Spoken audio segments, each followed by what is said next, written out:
Hey folks, this is Shan Man, and wow, look at that bread. You can make that bread, and I'm going to show you how. First, we're going to put 3 cups of all-purpose flour into our bowl. You know, I never thought I would make this bread, but my mother-in-law talked me into it. You don't even have to knead it. It's so easy. So put your flour in the bowl, and then you're going to add a 1/4 teaspoon. That's right, just 1/4 teaspoon of dry yeast into the flour, followed by a teaspoon of salt.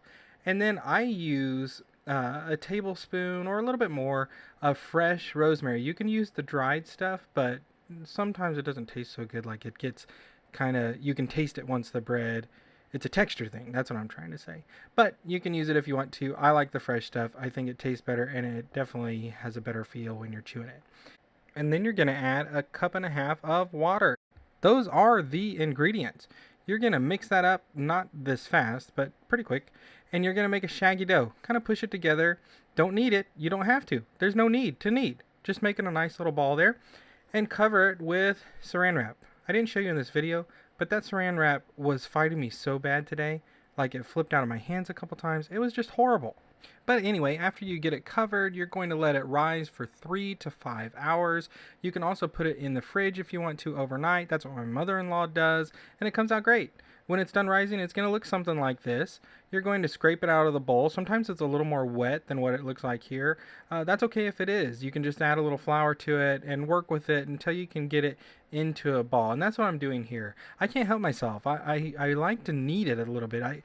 It's in my brain. You don't have to, but I did work it around a little bit to form it into a ball, because really whatever shape you make it here right now is the shape it's going to hold. It's going to rise, obviously, but it's going to keep that shape. So I'm like to make it into a nice little artesian type of a ball.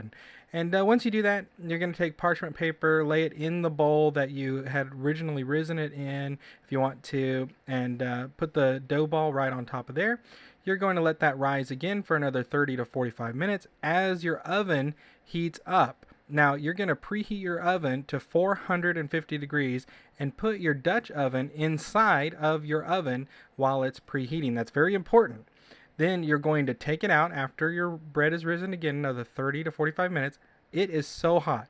Make sure you use your kitchen Christmas oven mitts because it's so hot. Throw the bread in there, put the lid on, close the door. You're going to bake that for 30 minutes. When it's 30 minutes is up, you're going to pull it out and look at it. It's amazing, but it's not ready yet. Don't eat it yet, even though you're tempted to. Pull that paper out, because now we're going to work on this fabulous crust that comes with this bread. Put the lid back on to the pot, and it's going to go back into the oven. Now, depending on your level of crispiness that you like on that crust, you're going to want to leave it in another 15 to 25 minutes. If you want to go a little bit longer, if you love a crust, you can. That is totally acceptable. When you pull it out, I like to brush it with butter.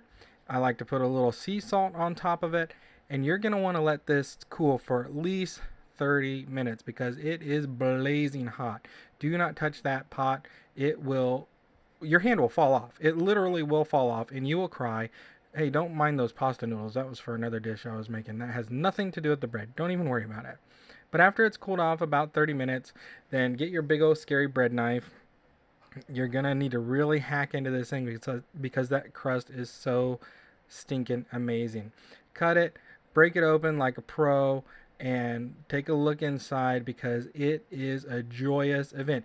No-knead bread. Look at that. It looks like we just went to the bakery shop and got an artesian loaf of something with rosemary in it. But we didn't. We just made it with 3 cups of flour. It's amazing. You are going to love this bread. Eat it, enjoy it, and subscribe.